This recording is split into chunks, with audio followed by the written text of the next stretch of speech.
Fala galera, começando mais um vídeo aqui pro nosso canal. Hoje a gente vai falar sobre esses caras aqui, ó, indicador de temperatura, os famosos reloginhos, né? Por que a gente tem que ter reloginho de temperatura no carro, gente? É muito importante a gente saber a temperatura, tá? Porque se o carro tiver alguma anomalia e você não tiver o controle dessa temperatura, você vai acabar perdendo seu motor. E aqui a gente está com dois modelos. A gente tem o modelo elétrico e tem o modelo físico, que é esse físico aqui. Por que físico? Porque eles são diferentes aqui, eles marcam, servem para a mesma coisa, mas o elétrico, o que acontece com ele? Você precisa de pulso elétrico para ele poder marcar ali a temperatura, ele precisa de um sinal. Então ele precisa de uma alimentação 12 volts e além dessa alimentação, ele precisa de um outro aterramento aqui que ele vai ser determinado pela cebolinha de temperatura. Então esse sensor aqui vai em contato com a água e aqui sai um fio que vai ali e esse sensor vai mandar essa informação de aterramento, né, de acordo com a temperatura, e ele vai marcar a temperatura. Esse é o modelo elétrico, tá? Então agora vamos falar do modelo físico. Por que físico? Porque ele não precisa de pulso elétrico para marcar. Ele funciona de forma física, ele funciona com mercúrio, tá? Embora ele tenha aqui uma entrada para você ligar a luz, né, para iluminar, mas isso aqui, ó, é um tubo de mercúrio. Então aqui dentro desse tubo, parece um fio, mas é um tubo, ele tem mercúrio. E esse mercúrio, ele vai acionar aqui o nosso indicador, o nosso ponteiro. Esse aqui é o sensor de temperatura. Então na medida que vai aumentando a temperatura aqui no sensor, ele manda isso para o mercúrio e o mercúrio cria uma pressão, né, e vai acionar aqui. Ó, vou fazer uma simulação aqui com o nosso ferro de solda. Eu vou esquentar aqui, ó, um pouco, não muito, tá, gente? Vou esquentar o nosso sensor, o terminal, e ele vai mostrar pra gente aqui, ó, no ponteiro, esse mercúrio aquecendo e fazendo a pressão no ponteiro e indicando a temperatura que vai estar, tá?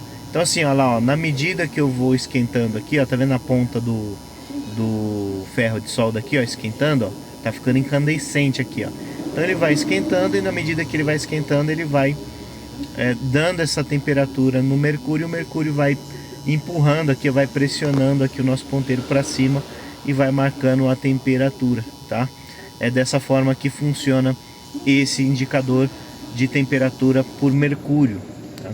E claro, para a Esmeralda Joia Viajante, que a gente acabou de trocar o cabeçote, né, a gente precisa monitorar a temperatura certinha para ver se está tudo ok. Então a gente preferiu utilizar o mercúrio, tá? A gente vai utilizar o mercúrio e não o elétrico. Então esse aqui vai ser o cara da vez para a gente fazer a nossa medição de temperatura da Esmeralda, a Joia Viajante. Para isso a gente vai precisar de um redutor, né, um adaptador aqui, ó, né, para a gente poder utilizar o sensor de mercúrio no cabeçote de Opala. Então a gente vai usar essa luvinha aqui, então esse que a gente vai utilizar para fazer esses testes. E esse aqui fica para a próxima, né?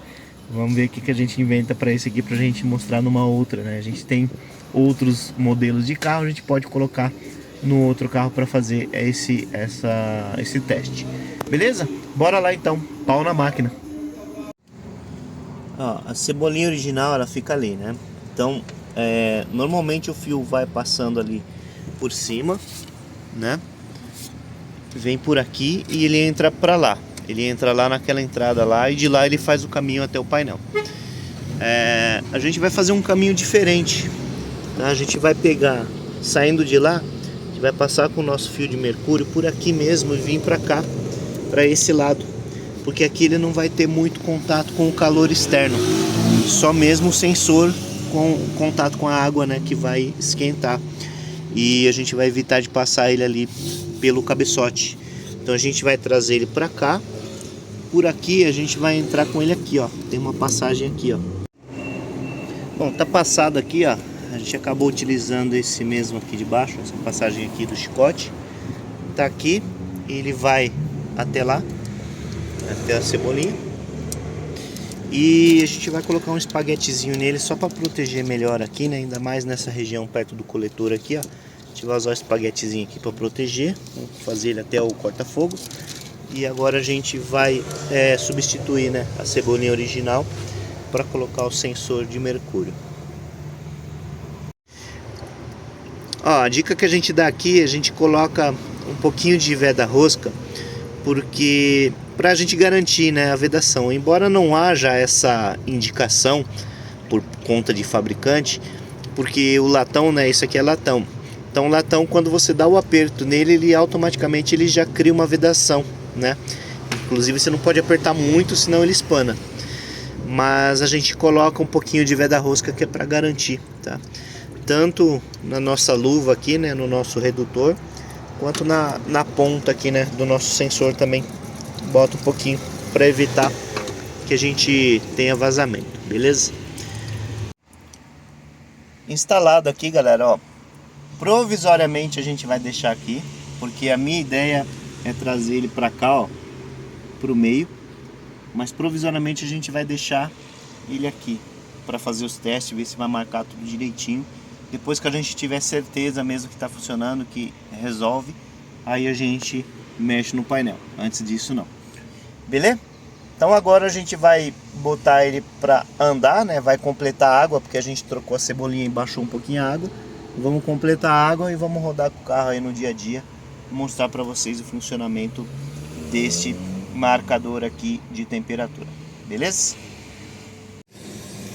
Ó, a gente já tá rodando com ela aqui na região aqui, a gente não saiu para muito longe não. E ó, já começou a marcar. Tá marcando aí na casa dos 60 graus. Lembrando que um carro normalmente ele vai funcionar, no caso do Opala, né, entre 85 e 90 graus. Essa é a temperatura média aí de funcionamento. Então, se não passar de 90 graus, tá tranquilo, tá tudo certo com o seu carro, beleza? Vamos seguir dando mais uma voltinha aqui para ela atingir esse nível aí. Ó, pegando um pouquinho de trânsito aqui, normal, né? A gente tá chegando aí, ó, perto dos 80 graus, tá? E vamos ver se a gente chega até 85. Ó, galera, a gente tá na estrada, já tem um tempinho. A gente tá aqui, ó, com 78 graus. Tá vendo? Não chegou a 80 graus. Isso indica pra gente que o carro tá em ordem, né? O sistema de arrefecimento do carro tá em ordem. Ah, mas você não falou que o ideal é 85, 90? A Esmeralda não usa válvula termostática, eu prefiro não usar. Se ela tivesse com válvula termostática, a válvula só ia liberar a circulação de água a partir de 82, 83 graus, para ela ficar ali entre 85 e 90, tá? Então é por isso que ela não chega nos 80. Mas para vocês terem uma ideia de que realmente tá tudo certo, tudo funcionando, eu vou parar o carro agora e vou desligar o carro. Então a água vai parar de circular. E aí vocês vão perceber para onde que vai essa temperatura. Ó, vou encostar aqui e vou parar o carro e desligar ele para parar a circulação. Ó.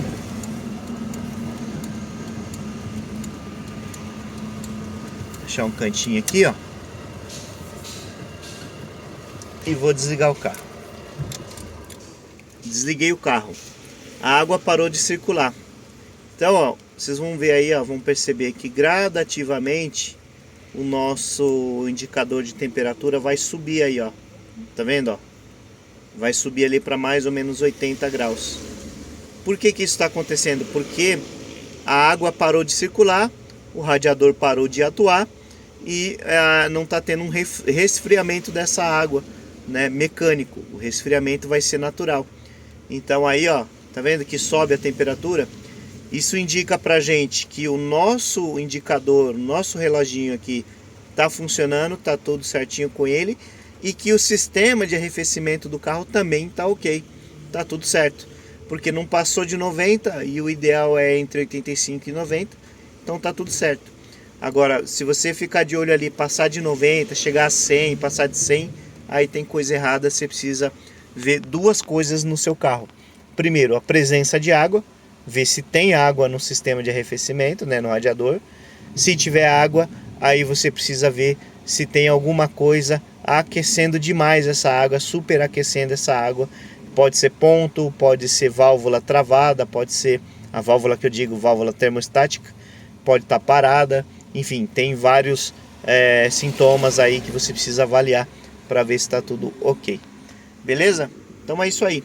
Curtiu o vídeo? Já deixa seu joinha aí, se inscreve no canal, sempre tem dica bacana, sempre tem coisa legal.